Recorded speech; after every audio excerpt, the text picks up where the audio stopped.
Bismillahirrahmanirrahim. Assalamualaikum warahmatullahi wabarakatuh.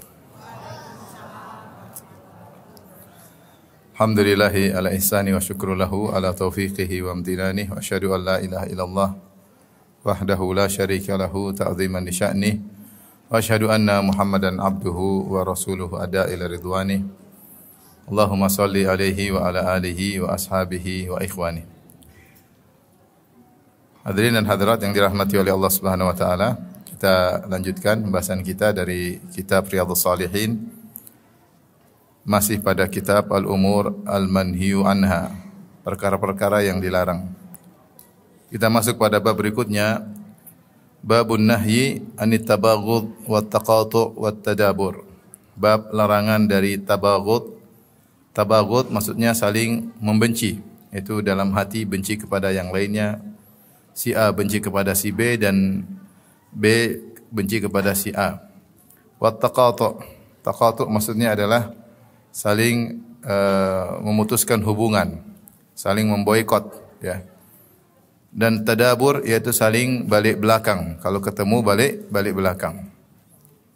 Jadi larangan untuk saling membenci, saling memutuskan hubungan dan saling balik belakang. Kemudian Al-Imam Nawawi rahimahullahu taala membawakan ayat dan hadis-hadis, di antaranya firman Allah Subhanahu wa taala, qala Allah taala, Allah berfirman, innamal mu'minuna ikhwah. Sungguhnya orang-orang mukmin itu adalah saling bersaudara. Ini adalah landasan kita dalam bermuamalah dengan sesama mukmin, bahwasanya kita bersaudara.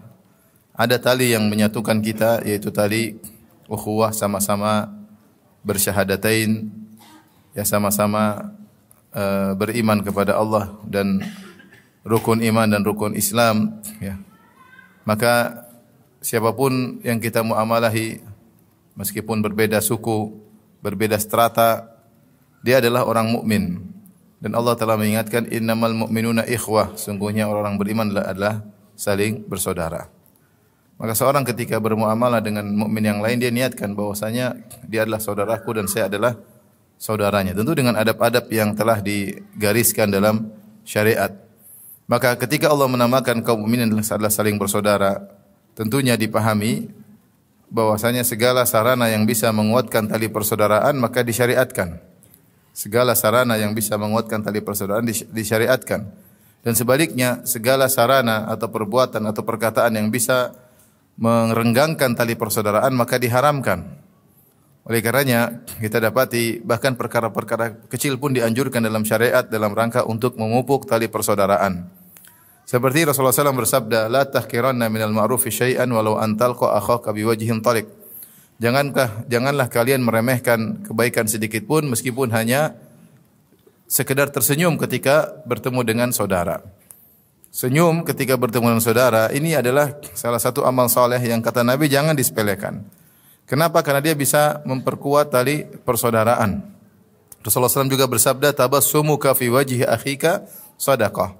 Engkau senyum di hadapan saudaramu maka itu adalah sedekah. Ini berlaku bagi para lelaki, di antara para akhwat, para ibu-ibu. Maka wajahnya tolong di style, ya. Senyum, ya. Jangan wajah garang, wajah memandang dengan merendahkan, ya. Karena namanya hati itu terpancar dari raut wajah. Hati terpancar dari raut wajah. Pandangan merendahkan ada, beda dengan senyum. Maka seorang yang menjalankan Islam berusaha untuk senyum kepada saudaranya. Saya mukmin, dia mukmin. Saya mukminah, dia mukminah. Maka saya senyum, ya. Senyum sebagai bentuk untuk mempererat tali persaudaraan. Demikian juga di antaranya Rasulullah SAW suruh menyebarkan salam.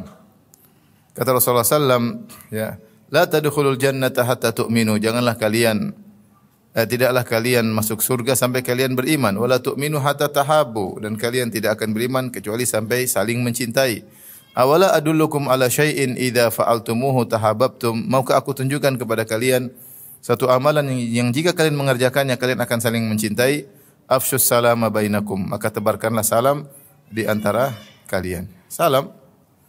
Kemudian Rasulullah SAW juga menganjurkan untuk berakhlak mulia. agar timbul keeratan antara mukmin yang satu dengan mukmin yang lain. Kata Nabi sallallahu alaihi wasallam, "Aqrabukum minni majlisan yaumal qiyamah ahasinukum akhlaqa." Orang yang paling dekat majelisnya denganku pada hari kiamat adalah yang paling berakhlak mulia, ya. Al-muwatti'una aknafan alladzina ya'lafun wa yu'lafun, yaitu orang-orang yang merenggangkan kedua atau membentang kedua punggungnya, yaitu yang mudah untuk bergaul dan mudah untuk diajak bergaul. Al-muslim yu'laf wa ya'laf, kata Nabi, orang muslim itu, al-mu'min itu mudah bergaul dan mudah untuk diajak bergaul. Ini semua demi untuk mempererat tali persaudaraan. Bahkan pada perkara-perkara yang kecil pun Rasulullah SAW anjurkan, tahadu tahabu, saling memberi hadiah maka kalian akan saling mencintai. Sampai Rasulullah SAW melarang, sebagaimana sering kita dengarkan, tidak boleh kalau ada idza kuntum thalatha fala yatanaja al-ithnan duna thalith fa inna dzalika yahzunuhu. Kata Nabi SAW, jika kalian 3 orang, maka janganlah 2 orang berbisik-bisik, yang ketiga tidak diajak ngomong.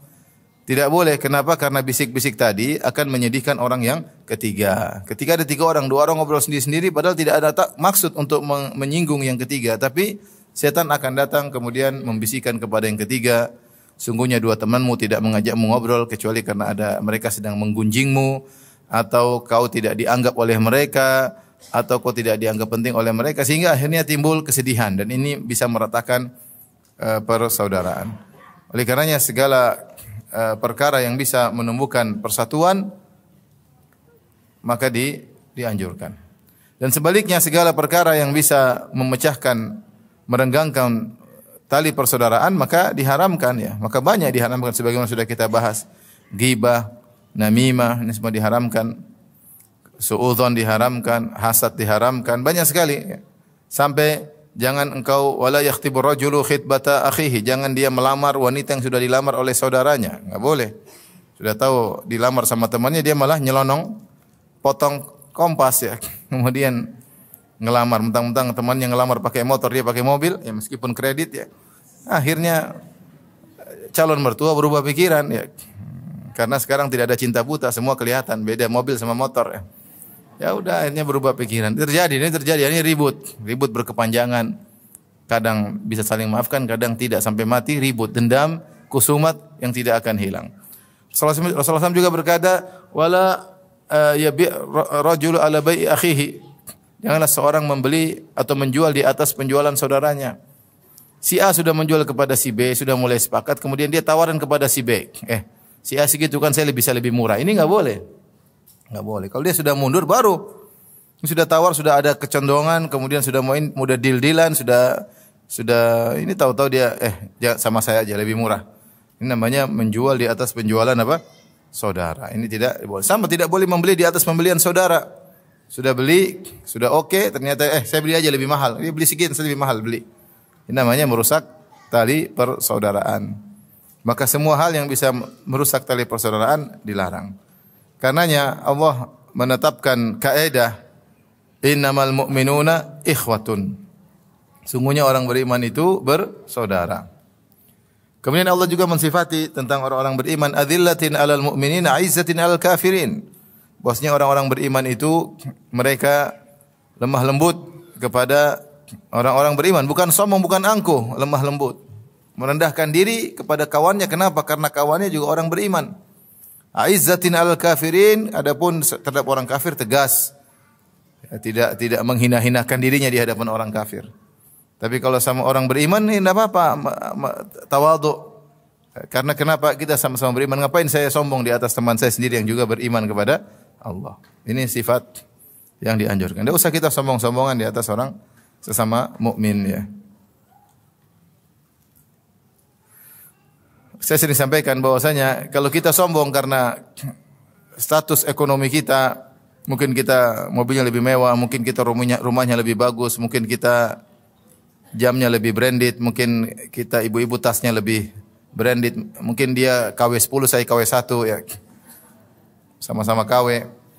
Terus kita merendahkan yang lainnya gara-gara itu, kan kita hanya melihat hakikat zahir status duniawi. Tapi kedudukan kita dan dia di sisi Allah enggak ada yang tahu mana yang lebih baik. kedudukan kita atau dia di sisi Allah Subhanahu wa taala.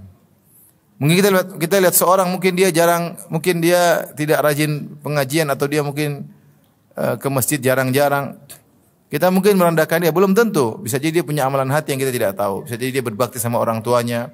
Bisa jadi dia ternyata wanita yang solehah taat kepada suaminya. Bisa jadi dia ada banyak hal yang kita tidak tahu. Kita hanya bisa menilai zahir. Oleh karena tidak perlu kita sombong di atas yang lainnya. Siapa yang bisa nilai hati kita? Enggak ada yang tahu.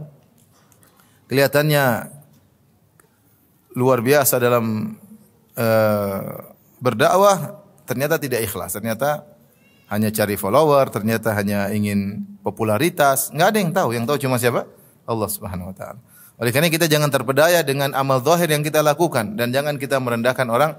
Selama dia beriman, kita beriman, tidak perlu kita sombong dia. Kalau kita diberi kelebihan dia tidak punya, kita bilang alhamdulillah. Allah telah berikan aku kelebihan yang tidak diberikan yang lain. Bisa jadi dia punya kelebihan yang tidak kita ketahui.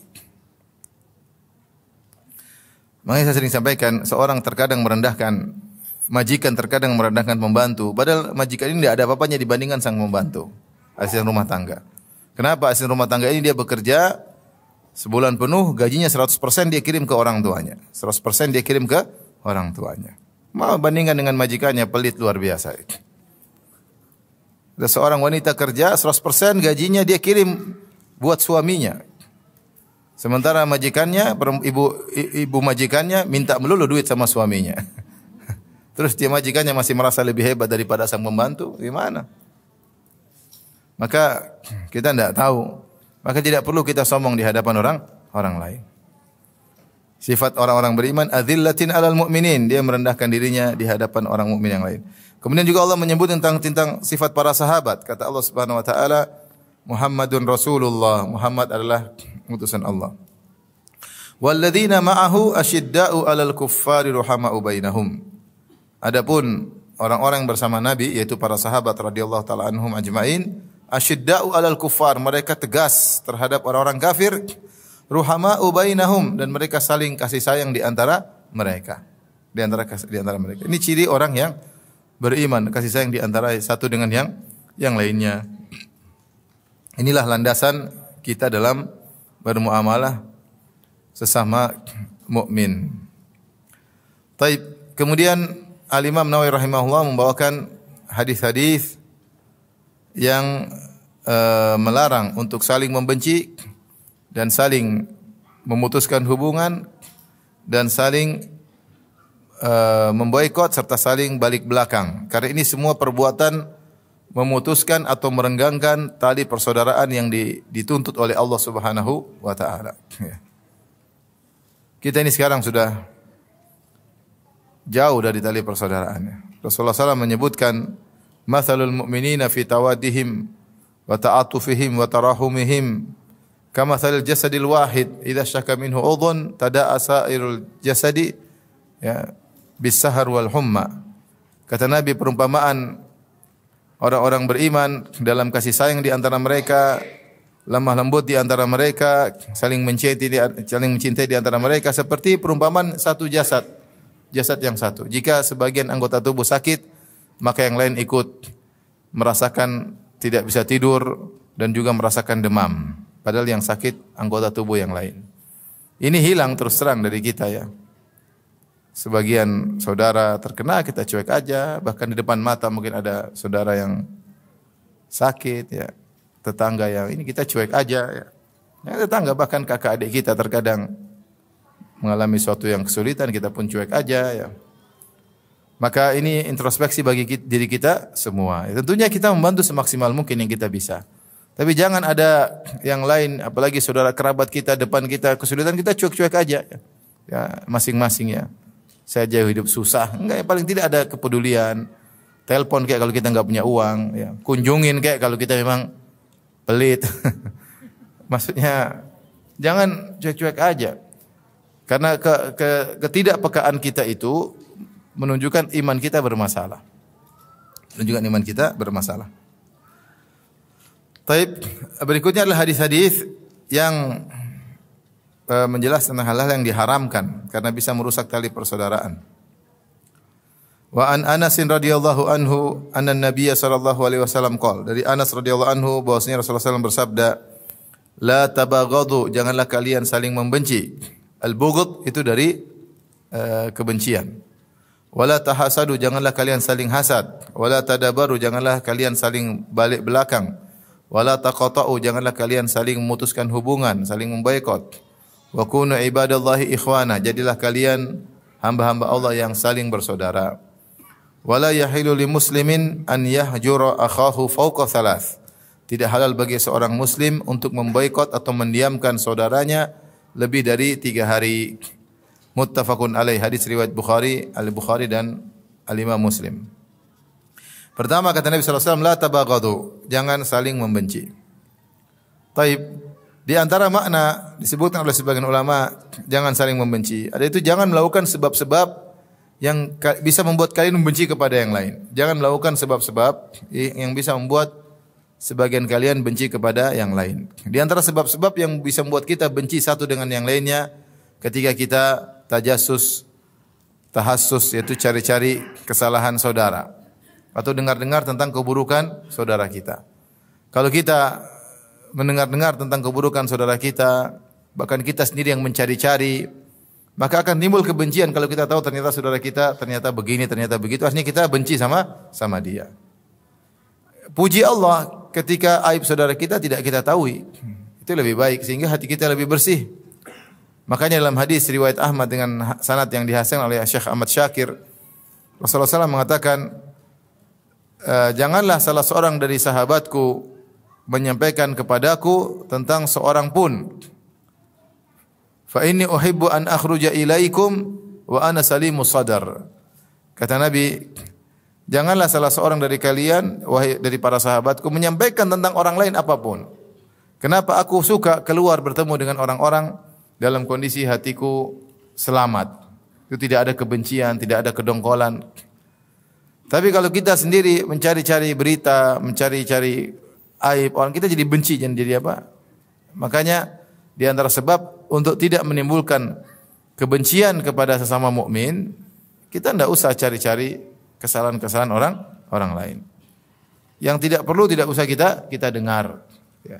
Yang tidak perlu kita tidak usah dengar. Maka kalau kita lagi bergaul dengan teman-teman, ada yang mulai cerita yang lain, kita bilang tidak perlu, tidak usah. Kecuali memang ada niat untuk memperbaikinya atau ada niat kebaikan untuk menasihatinya, maka silahkan.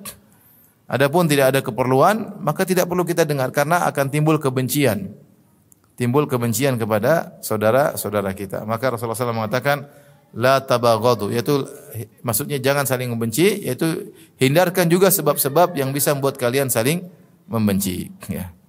Semua hal yang kira-kira bisa buat orang benci sama kita, kita hindari. Kita hindari. Ya. Karena kalau kita perilaku kita, perkataan kita buat orang benci, yaitu menimbulkan saling benci, dan sebabnya adalah kita, maka bisa jadi seluruh dosa kembali kepada kita.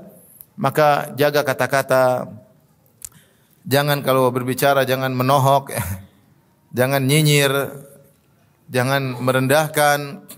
Karena kalau kita merendahkan orang, dia akan benci sama kita. Merendahkan orang, kita ungkapin, kita rendahkan, dia akan benci sama kita. Kalau dia sudah benci kepada kita karena kita merendahkannya, maka dosanya kembali kepada kita karena kita yang menjadi sebab dia benci kepada kita. Waliyadzubillah. Maka hati-hati dalam berinteraksi ketika diskusi sama teman-teman di grup WA, apalagi di medsos. Yang tidak perlu. Ya. Yang tidak perlu. Tidak usah kita berkata-kata sembarangan buat orang benci sama kita. Lain halnya kalau kita menyampaikan kebenaran dengan kata-kata yang pas, dengan kata-kata yang baik, kemudian masih dibenci, ya itu sudah sunnatullah. Sebagaimana para nabi dibenci oleh musuh-musuhnya. Wa kadzalika ja'alna likulli nabiyyin aduwan minal mujrimin. Kata Allah, demikianlah kami menjadikan bagi setiap nabi musuh dari orang-orang pendosa. Tapi seorang dalam pergaulan, jaga lisannya, jaga tulisannya, jaga sikapnya, jangan membuat orang benci kepada kita. Taib, wala tahasadu, janganlah saling hasad. Nanti insyaallah kita akan bahas tentang masalah hasad, yaitu jangan hasad kepada nikmat yang Allah berikan kepada orang lain, baik nikmat agama maupun nikmat duniawi. Nanti akan ada pembahasannya secara khusus. Wala tadabaru, dan janganlah kalian saling bertolak belakang. Kalau ketemu jangan saling tolak belakang. Ya, paksa diri, jangan begitu. Kita mungkin ada masalah sama orang, udah ketemu aja. Tapi jangan kemudian begitu ketemu kayak magnet sembrani yang langsung balik. Enggak bisa, balik enggak bisa. Jangan. Sebagian orang seperti itu ya. Dia ada masalah, saya enggak bisa ke situ karena ada si fulan. Paksa diri aja, datang aja. Karena Rasulullah melarang demikian. Rasulullah melarang. Kita paksa diri, kita lawan ego kita untuk tetap seperti biasa saja. Meskipun mungkin ada masalah ya. Karena perintah Nabi SAW tidak boleh saling tadabaru, saling balik belakang, tidak boleh. Tidak boleh ya. Wala taqata'u, dan tidak boleh saling mendiamkan. Tidak boleh saling mendiamkan. Kemudian kata Nabi, wa kunu ibadallah ikhwana. Jangan saling memboikot, mendiamkan. Dan ini banyak terjadi di kalangan ibu-ibu, itu masalahnya. Banyak terjadi di kalangan ibu-ibu. Bapak-bapak ada tapi enggak banyak ya. Karena bapak itu agak cuek-cuek. Ibu-ibu itu mendalam ya. Ada masalah dihayati dengan begitu dalam. Wa kunu ibadallahi ikhwana, hendaknya kalian saling bersaudara. Kemudian Rasulullah ingatkan, wala yahillu limuslimin an yahjura akhahu fawqa thalath. Tidak halal bagi seorang muslim untuk memboikot saudaranya lebih dari 3 hari. Ini perintah. Tidak boleh. Rasulullah larang, jangan sampai seorang memboikot saudaranya lebih dari 3 hari. Dalam permasalahan duniawi, kalau ada masalah sama saudara, maka tidak boleh kita boikot lebih dari 3 hari. Taruhlah ada perkelahian, taruhlah ada maki-maki. Rasulullah larang. Kau boleh marah sama dia, karena sifat manusia tidak bisa langsung memaafkan. Hati mungkin jengkel, mungkin marah. Tapi 3 hari aja, dia salam kau tidak jawab. Ya. Dia kirim hadiah, kau tidak terima misalnya, kau biarin aja. Itu hanya berlaku 3 hari. Lebih dari 3 hari, maka harus selesai. Harus selesai. Jadi syariat memberi kesempatan 3 hari untuk apa? Ngomel.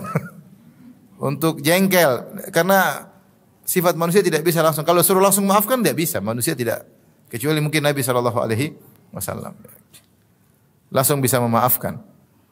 Tapi kalau orang biasa butuh waktu. Butuh waktu. Lebih dari 3 hari maka dosa mengalir. Argo dosa berjalan. Maka jangan kita konyol, kemudian menjadikan argo dosa kita berjalan tiap hari gara-gara kita justru menyulut api permusuhan. Sehingga kita ingin pemboikotan antara kita dengan saudara kita terus berlanjut. Dan tidak terpikirkan dalam benak kita untuk menyelesaikan sama sekali. Justru kita bahagia, kita ribut sama dia selama-lamanya. Ini bahaya.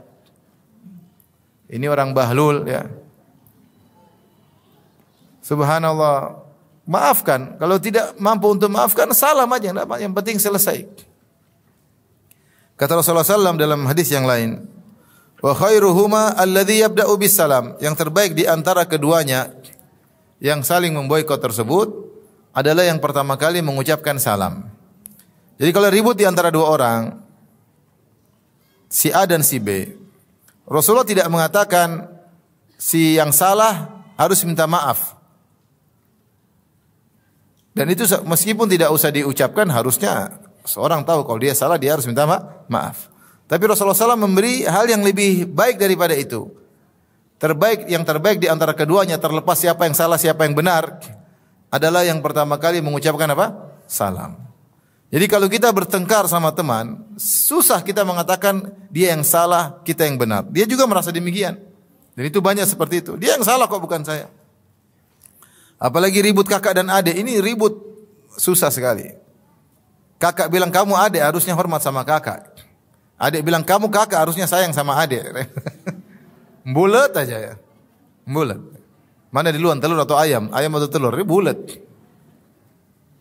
Sehingga hanya orang yang benar-benar tulus yang tahu saya yang salah, dia yang benar. Tapi siapa orang seperti itu? Jarang. Banyak kasus kita hadapi sama-sama merasa paling apa? Benar. Bahkan menyatakan kesalahan pada lawannya 100%, dia benar 100%, ini repot. Lawannya salah 100%, dia benar 100%. Tapi maka Nabi mengatakan yang terbaik di antara keduanya adalah yang memulai mengucapkan salam. Berarti dia telah mengalahkan egonya. Berarti dia telah mengalahkan gangguan syaitan dalam rangka mencari keridhaan Allah Subhanahu wa taala. Ibu kalau ribut sama kawan sudah 3 hari, ya, coba ibu, jadi ibu ingat, pertama jengkel teriak-teriak sama kawan tersebut jam 10:05 pagi hari Senin. Jam 10 lewat apa? 5. Hitung 3 hari berikutnya harus selesai. Berarti hari apa itu? Selasa, Rabu, Kamis. Hari Kamis jam 10:05 sudah harus selesai. Langsung assalamualaikum warahmatullahi wabarakatuh. Lawan ego. Allah akan beri kebahagiaan. Subhanallah, orang kalau yang ingin menyelesaikan permasalahan, hatinya langsung jadi tenang. Subhanallah, kedongkolannya langsung apa? Hilang. Hatinya menjadi tentram. Dia bisa menjalankan kegiatan dia lebih nyaman. Jadi kalau dia dongkol terus, di rumah tidak nyaman. Kedongkolan dia bawa ke rumahnya sehingga dia interaksi dengan istrinya tidak enak. Interaksi sama anak buahnya juga tidak enak, sama anak-anak juga tidak. Kenapa? Kedongkolan dia bawa. Tapi kalau dia sudah bilang assalamualaikum, kaifa haluk ukhti, gimana kabarnya? Kemarin mungkin saya agak ini menyinggungmu, mohon dipahami, mohon dimaafkan. Udah enggak apa-apa. Seandainya dia pun tidak memaafkan, kita udah plong. Saya sudah menjalankan sunnah Nabi. Dan pasti ada kebahagiaan Allah berikan. Allah berikan. Itu kalaupun kita yang benar. Apalagi kalau kita salah. Kalau kita salah ya sudah, kita kejar dia untuk minta dimaafkan. Kita benar pun dia yang salah, kita tetap mengucapkan salam terlebih dahulu. Ini saya sampaikan kepada terutama ibu-ibu yang ibu-ibu itu masalahnya kalau sudah berteman dekat sekali, kalau sudah ribut juga waduh, ngeri. Dulu teman dekatnya, sekarang musuh bebuyutan. Karena sama-sama mengetahui kartu yang lainnya. Sehingga jengkel kalau dulu padahal dekat sekali, begitu musuhan panjang. Dan ini kenyataan, maksudnya saya bukan omong kosong, maksudnya banyak kasus saya hadapi begitu. Ibu-ibu dulunya dekat, sekarang kok ribut. Udah ribut enggak selesai-selesai ributnya. Panjang sekali. Akhirnya argo dosa berjalan terus. Sayang. Dia yang salah, saya yang benar, begitu. Akhirnya masing-masing merasa benar. Maka kalau ada masalah segera selesaikan. Taib. Ini Rasulullah SAW mengatakan tidak halal bagi seorang muslim memboikot saudaranya lebih dari 3 hari. Kalau itu terkait antara seorang dengan orang lain yang tidak ada hubungan kekerabatan, apalagi sesama kerabat, apalagi sama kakak dan adik, apalagi sama paman, sama bibi. Bodoh orang yang ribut sama kerabatnya. Ini aja baru terkait dengan orang yang tidak ada hubungan kerabat. Rasulullah bilang tidak halal memboikot lebih dari 3 hari. Bagaimana dengan kakak adik? Sampai boikot kakaknya, tidak kontak sama adiknya bertahun-tahun. Konyol. Goblok kalau saya bilang. Goblok. Bahlul ya. Karena dia rugi. Ada orang subhanallah, ada orang pernah saya main ke rumahnya, dia jamu saya. Luar biasa, orang ini baik. Sampai tamu-tamu datang ke rumahnya baik. Tahu-tahu dia bilang sama saya, Ustaz, nanti kalau ketemu adik saya tolong digini-ginikan. Saya bilang, ada apa ya? Ternyata dia masalah sama adiknya. Udah bertahun-tahun. Ya Allah. Apa susahnya dia panggil adiknya, undang ke rumah, ketemu saya, kita ngobrol bareng-bareng. Dia enggak mau. Jadi sama orang baik, sama adiknya tidak mau memaafkan. Mau sampai kapan? Adik tidak sempurna, adik bukan malaikat, adik bukan nabi, adik bukan sahabat. Adikmu mirip-mirip sama dengan kamu, punya banyak kekurangan. Tapi dia adalah adikmu, saudara kandung. Bagaimana sama orang lain kau baik, sama adik tidak baik. Maka ini bahaya lagi, boikot di antara kakak dan adik. Dan lebih menderita lagi, boikot antara suami dan istri. Oh, ini lebih bodoh lagi. Ada masalah sama suami istri, kemudian masing-masing berpegang teguh dengan prinsipnya, akhirnya saling boikot-boikotan, saling blokir-blokiran. Bukan cuma 3 hari, 3 bulan. Allahu Akbar. Makanya wanita yang cerdas, wanita yang baik, wanita yang terbaik, kata Nabi sallallahu alaihi wasallam. Ala ukhbirukum binisaikum min ahlil jannah. Mau aku kabarkan kepada kalian tentang wanita terbaik di surga. Siapa wanita tersebut? Yaitu wanita yang al-a'ud ala zaujiha, yang segera mudah kembali kepada suaminya.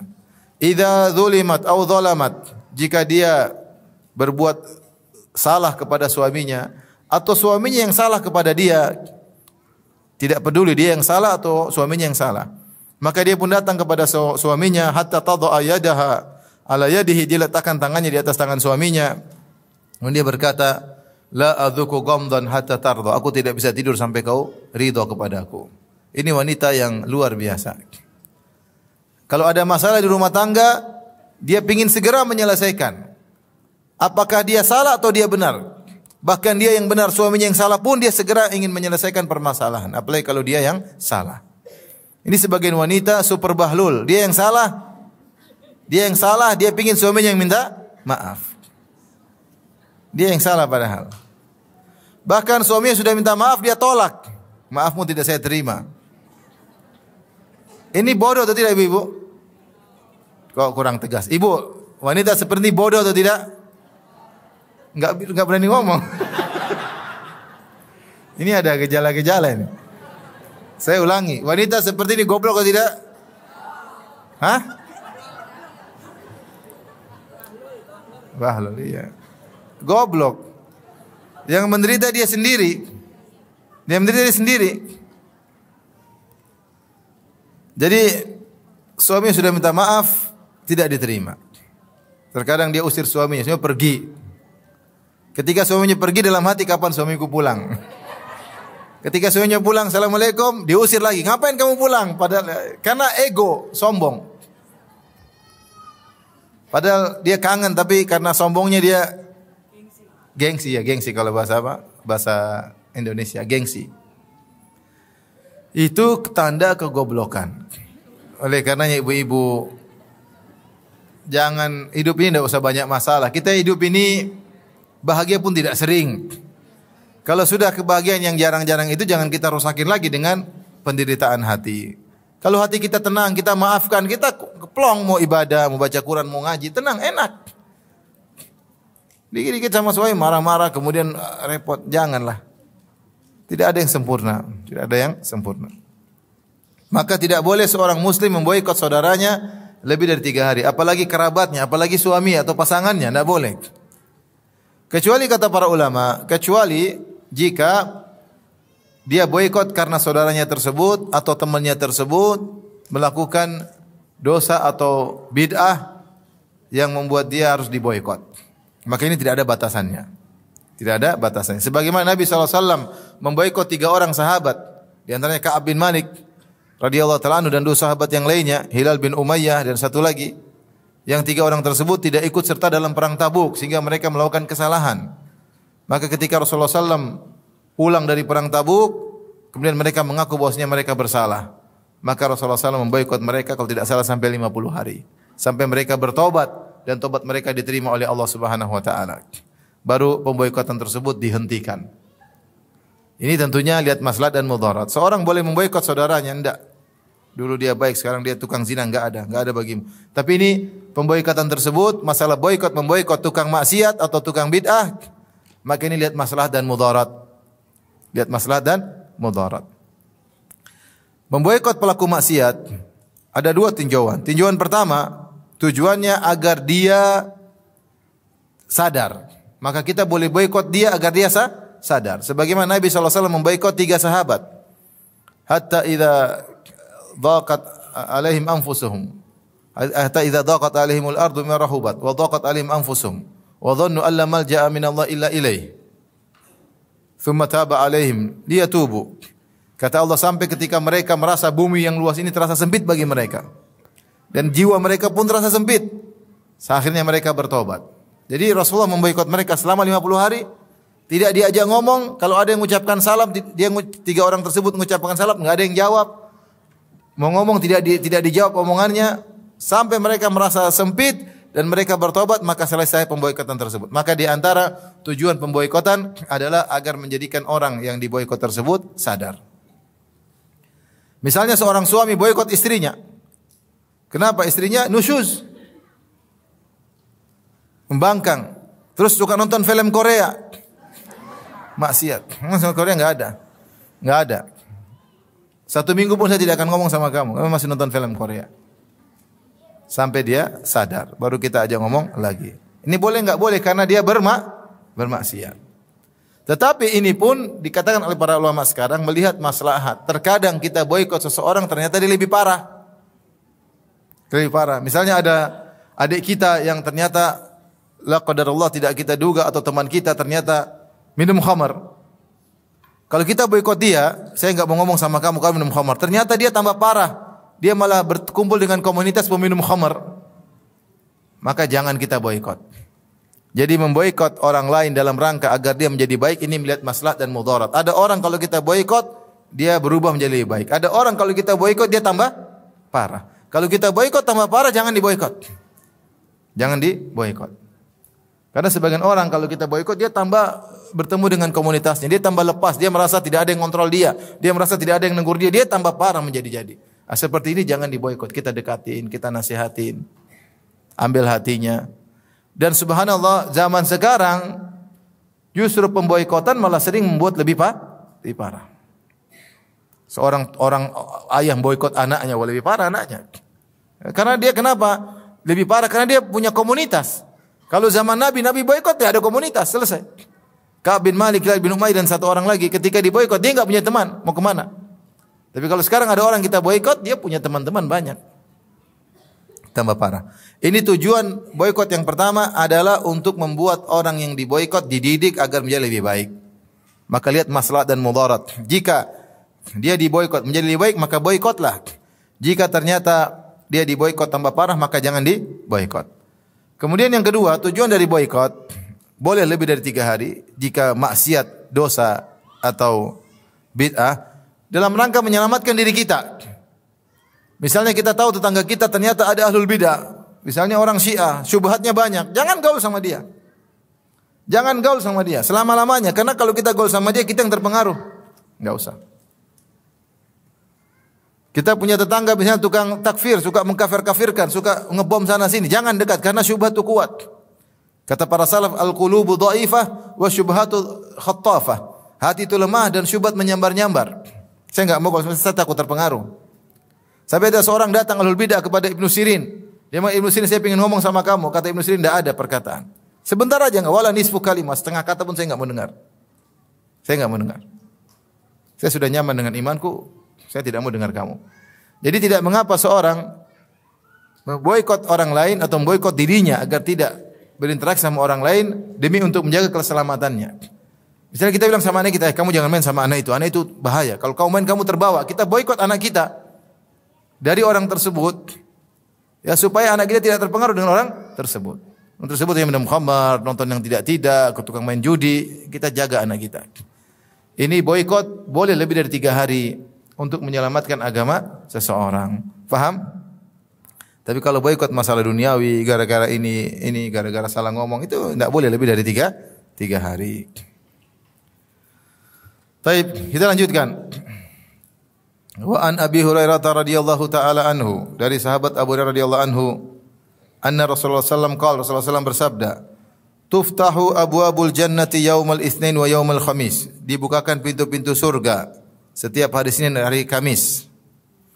Fayughfaru likulli 'abdin la yusyriku billahi syai'a. Maka setiap hamba yang tidak berbuat syirik sama sekali diberi ampunan pada hari Senin dan pada hari Kamis. Illa rajulan kanat bainahu wa baina akhihi syahna. Kecuali seseorang yang lagi ribut dengan saudaranya. Fayuqal, maka dikatakan, anziru hadaini, tundalah ampunan bagi kedua orang ini hatta yastaliha, sampai keduanya damai. Anziru hadaini hatta yastaliha, tunda ampunan bagi kedua orang ini sampai mereka damai. Wa fi riwayatin, dalam riwayat yang lain, tu'radul a'malu fi kulli yaumi khamis wa itsnain.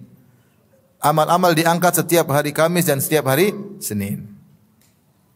Tapi hadis ini, hadis yang sahih riwayat Imam Muslim, menjelaskan tentang keutamaan orang yang tidak berbuat syirik sama sekali. Orang yang tidak berbuat syirik sama sekali, dia bersihkan hatinya dari segala bentuk kesyirikan. Lisannya tidak berkata-kata syirik. amalannya tidak berkata syirik, hatinya juga tidak syirik, sehingga lisan, hati dan perbuatan anggota tubuhnya bersih dari kesyirikan. Maka orang ini setiap hari Senin, hari Kamis dapat bonus ampunan. Karena terhindar dari maksiat susah. Siapa sih di antara kita tidak maksiat? Kita pasti bermaksiat. Bahkan mungkin tiap hari bermaksiat. Apalagi zaman sekarang. Hampir setiap hari kita bermaksiat.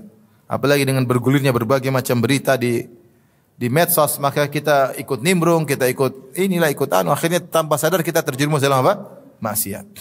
Termasuk melihat wanita-wanita di medsos misalnya yang terbuka auratnya, maksiat. Tapi jika seorang tidak berbuat syirik, bersihkan hatinya, lisannya dan tubuhnya dari syirik, maka dia akan dapat bonus ampunan sepekan 2 kali. Hari Senin, hari Kamis. Lisannya tidak pernah mengucapkan kata-kata syirik, seperti mengatakan kalau bukan karena kamu, ini perkataan syirik. Atau bukan kalau perkataan Masya Allah wa syi'ta, karena kehendak Allah dan kehendakmu, ini juga kata-kata syirik. Tidak pernah bersumpah dengan nama selain Allah, tidak pernah demi Nabi, demi Ka'bah, tidak pernah. Selalu kalau dia bersumpah demi Allah. Lisannya tidak pernah mengatakan jika alam semesta berkehendak. Alam semesta yang ciptakan ada atau tidak? Ada. Tidak pernah mengucapkan kata-kata yang menunjukkan lafal-lafal syirik, ya. Tidak pernah mengucapkan selamat hari lahir Tuhan, tidak pernah. Tidak pernah mengucapkan selamat hari lahir apa? Tuhan. Lisannya dia jaga dari kesyirikan. Hatinya pun dia jaga dari kesyirikan. Dia senantiasa bertawakal kepada Allah, tidak bertawakal kepada selain Allah.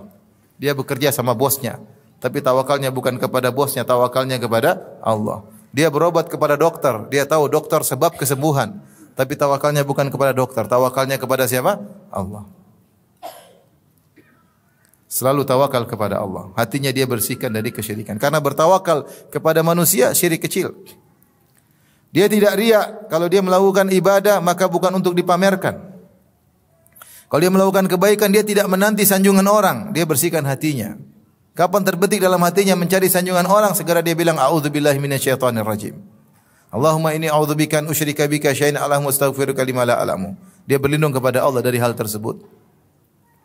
Maka dia jaga hatinya, jangan sampai dia terkena penyakit riya, jangan sampai terkena penyakit ujub yang itu merupakan bentuk-bentuk kesyirikan. Jangan sampai bertawakal kepada selain Allah.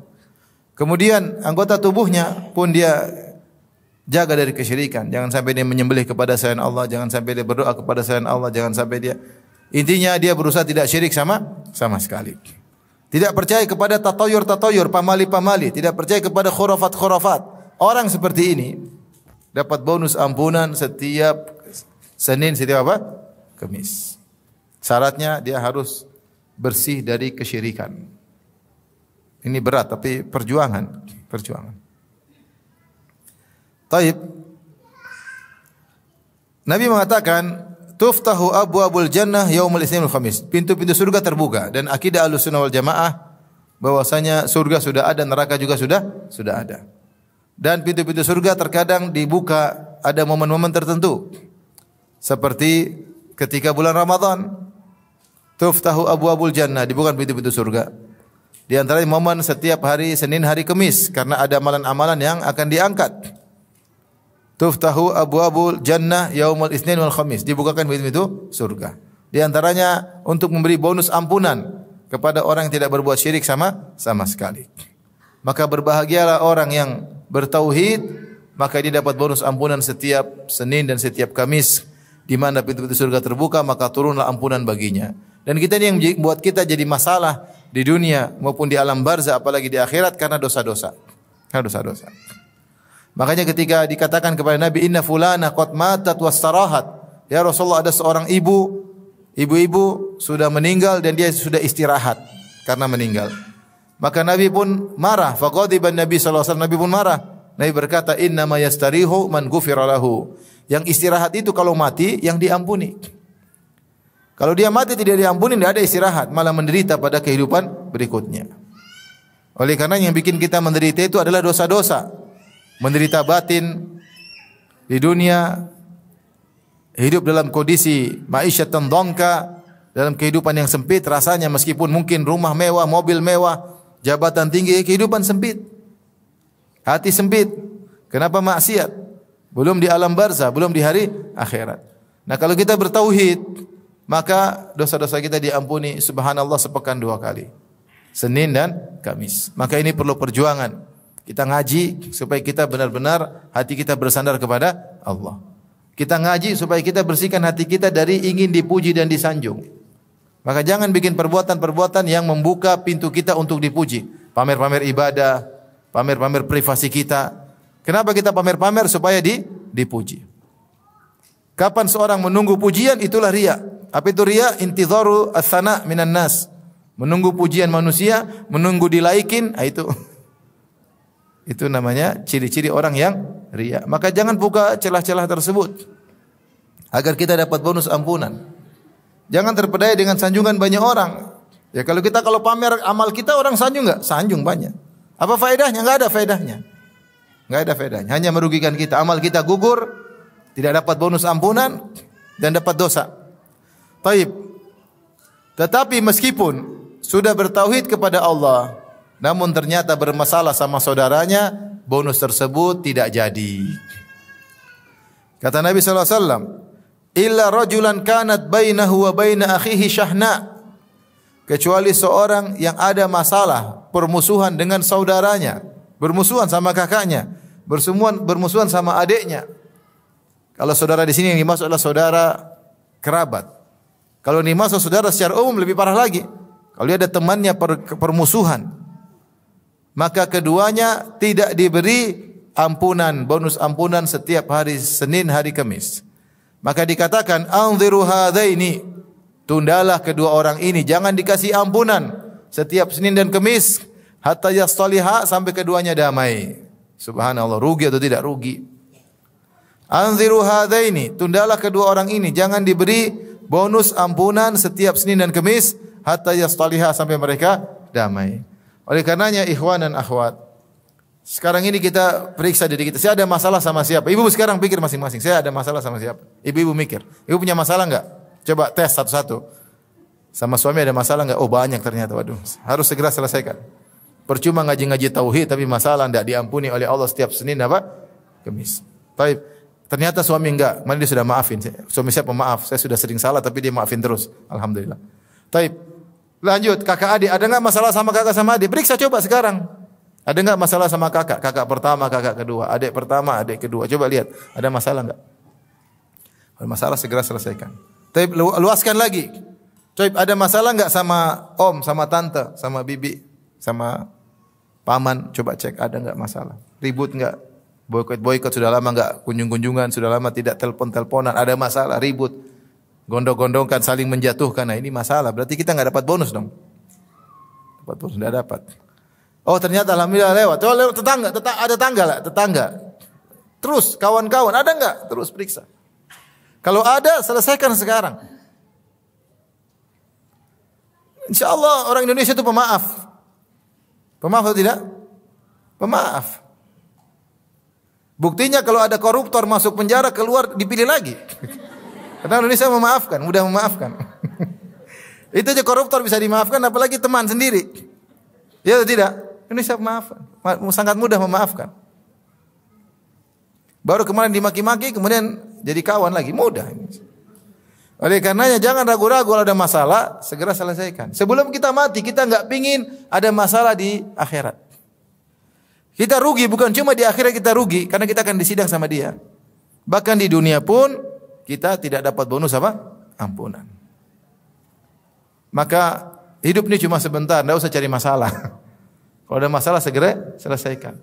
Datang sama dia, insya Allah mudah. Telepon dia, enggak mau ketemu, datang kasih hadiah sekali, 2 kali, 3 kali, kirim kue. Insya Allah selesai. Indonesia pemaaf, luar biasa. Indonesia itu sangat apa? Pemaaf. Tadi buktinya banyak, saya sudah sampaikan. Oleh karenanya, seorang berusaha hidup ini tidak membuat masalah agar kehidupannya nyaman. Kalau ada masalah segera dia selesaikan. Jangan sampai dia rugi. Ya.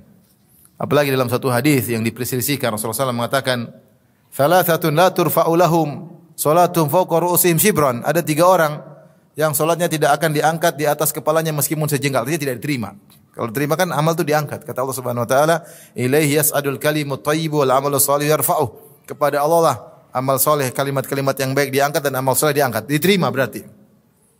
Ini jangankan mau diterima, tetap aja di badan tidak bisa terangkat.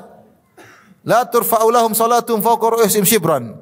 Bahkan 1 jengkal pun tidak lewat amal soleh tersebut. Soalnya tidak terima. Di antaranya kata Nabi SAW, al-mutasariman, 2 orang yang saling memboikot. 2 orang yang saling apa? Memboikot. Mengerikan, rugi. Ribut, pergi sholat, saf pertama tidak diterima. Sudah sholat, saf pertama ternyata tidak diterima. Kenapa dia memboikot saudaranya tanpa hak?